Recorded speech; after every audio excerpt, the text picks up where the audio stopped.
ಇನ್ನು 2 ದಿನಗಳಲ್ಲಿ Indian premier league ಆರಂಭ ಆಗ್ತಾ ಇದೆ. ನಿಮಗೆಲ್ಲರಿಗೂ ಗೊತ್ತಿರೋ ಹಾಗೆ ಹಲವಾರು ಜನರು ಇಂಜುರಿ ಆಗಿದ್ದಾರೆ. ಸೊ ಕೆಲವೊಬ್ಬರು ರಿಕವರ್ ಆಗಿ ಕೂಡ ಬಂದಿದ್ದಾರೆ. ಸೊ ನಾನು ಈ ವಿಡಿಯೋದಲ್ಲಿ RCBಯ ಪ್ಲೇಯಿಂಗ್ 11 ಹೇಗಿರುತ್ತೆ, ಯಾರು ಓಪನಿಂಗ್ ಬರ್ತಾರೆ, ಎಷ್ಟು ಜನ ಬೌಲರ್ಸ್ನೊಂದಿಗೆ RCB ಹೋಗುತ್ತೆ ಅನ್ನೋದನ್ನು ನಾನು ಕಂಪ್ಲೀಟ್ಲಿ ಹೇಳ್ತೀನಿ. ಸೊ ನೀವಿನ್ನು ನಮ್ಮ ಚಾನೆಲ್ನ ಮೊದಲ ಬಾರಿ ನೋಡ್ತಾ ಇದ್ದರೆ, ನೀವೇನಾದರೂ ನಮ್ಮ ಚಾನೆಲ್ನ ಸಬ್ಸ್ಕ್ರೈಬ್ ಮಾಡಿಲ್ಲ ಅಂದರೆ ದಯವಿಟ್ಟು ಸಬ್ಸ್ಕ್ರೈಬ್ ಮಾಡ್ಕೊಳ್ಳಿ.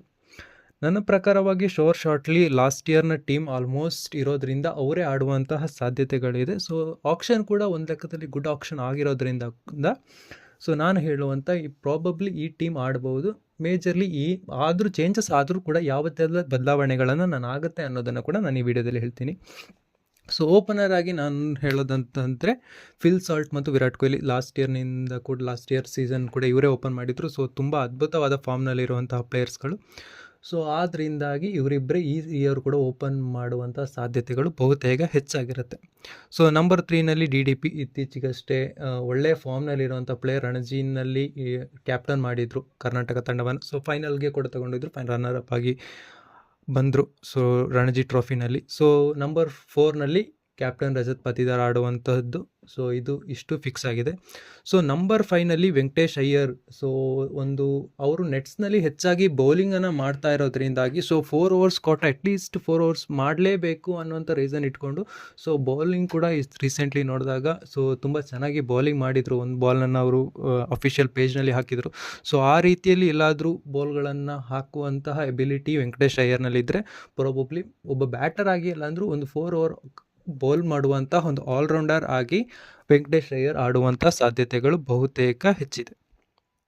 ಸೊ ಅಲ್ಲಿಂದ ನೋಡೋದಾದರೆ wicket keeper batsman Jitesh Sharma, ಅವರೇ ವೈಸ್ ಕ್ಯಾಪ್ಟನ್ ಕೂಡ ಆಗಿದ್ದಾರೆ ಟೀಮ್ದು ಕಳೆದ ವರ್ಷದಿಂದ. ಸೊ ನೆಕ್ಸ್ಟ್ ಅವರು ಬಂದು ನಂಬರ್ 6ನಲ್ಲಿ ವೆಂಕಟೇಶ್ ಅಯ್ಯರ್ ಆದಮೇಲೆ ಜಿತೇಶ್ ಶರ್ಮಾ ಅಂತ ಬರುವಂಥ ಸಾಧ್ಯತೆಗಳಿದೆ.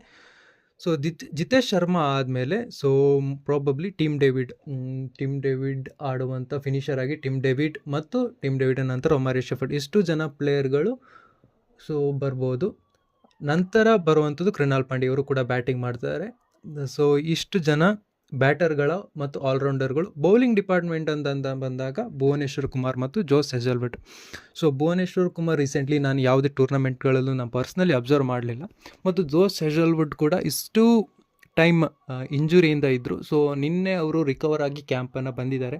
ಸೊ ಅವರಿಗೆ ಟೈಮ್ ಸಾಕಾಗಿದೆಯಾ ಟೀಮ್ಗೆ ಬರೋದಕ್ಕೆ ಅನ್ನೋದು ಇನ್ನೂ ಗೊತ್ತಾಗಲಿಲ್ಲ. ಪ್ರಾಬಬ್ಲಿ ಟೈಮ್ ಸಾಕಾಗಿದ್ದರೆ ಅವರು ಪ್ಲೇಯಿಂಗ್ 11ನಲ್ಲಿ ಬರುವಂಥ ಸಾಧ್ಯತೆಗಳು ಹೆಚ್ಚಾಗಿದೆ.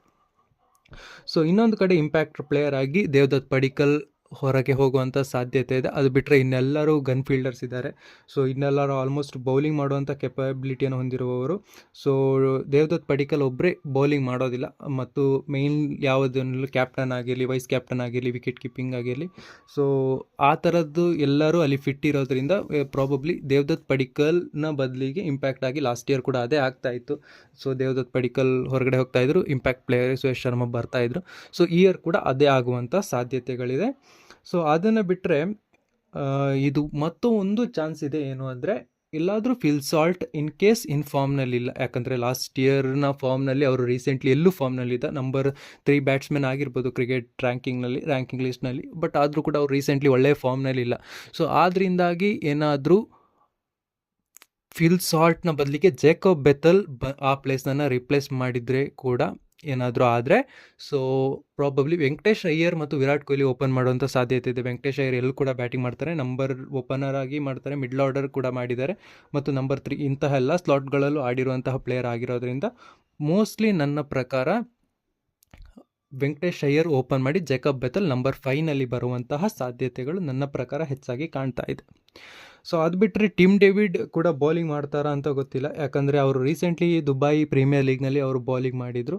ಸೊ ಪ್ರಾಬಬ್ಲಿ ಅವರು ಕೂಡ ಒಂದು ಬೌಲಿಂಗ್ ಆಪ್ಷನ್ ಆಗಿ ಏನಾದರೂ RCB ನೋಡ್ತಾ ಇದೆಯಾ ಅನ್ನುವಂಥದ್ದು ಕೂಡ ಪ್ರಾಬಬ್ಲಿ ಒಂದು ಕ್ಯೂರಿಯಾಸಿಟಿ ಇರುವಂಥದ್ದು. ಸೊ ಇದು ನನ್ನ ಪ್ರಿಡಿಕ್ಟೆಡ್ ಪ್ಲೇಯಿಂಗ್ 11. ಸೊ ನಿಮ್ಮ ಪ್ರಕಾರ ಏನಾಗುತ್ತೆ, ಯಾವ ಪ್ಲೇಯಿಂಗ್ 11 ಬೆಟರ್ ಆಗುತ್ತೆ ಸೊ ಅನ್ನೋದನ್ನು ಕಮೆಂಟ್ ಮಾಡಿ. ಮತ್ತೊಂದು ಮಂಗೇಶ್ ಯಾದವ್ನ ಆಡಿಸ್ಬೇಕು ಅನ್ನುವಂತಹ ಒಂದು ವಾಯ್ಸ್ ಇದೆ. ಸೊ ಮಂಗೇಶ್ ಯಾದವ್ನ ಆಡಿಸೋದು ನನಗೇನೋ ಡೆಫಿನೆಟ್ಲಿ ಡೌಟ್ ಅನ್ನಿಸ್ತಾ ಇದೆ. ಯಾಕಂದರೆ ಆಲ್ರೆಡಿ ತುಂಬ ಪ್ಲೇಯರ್ಸ್ ಫಿಟ್ ಇರೋದ್ರಿಂದ ಮತ್ತು ಎಲ್ಲರೂ ಎಬಿಲಿಟಿ ಮತ್ತು ಇಂಟರ್ನ್ಯಾಷನಲ್ ಸ್ಟ್ಯಾಂಡರ್ಡ್ಸನ್ನು ರೆಪ್ಯೂಟೆಡ್ ಸ್ಟ್ಯಾಂಡರ್ಡ್ಸ್ ಹೊಂದಿರೋ ಪ್ಲೇಯರ್ ಆಗಿರೋದ್ರಿಂದ ಅವರು ಕೂಡ ಆಡುವಂಥದ್ದು ಬಹುತೇಕ ಡೌಟ್ ಇದೆ.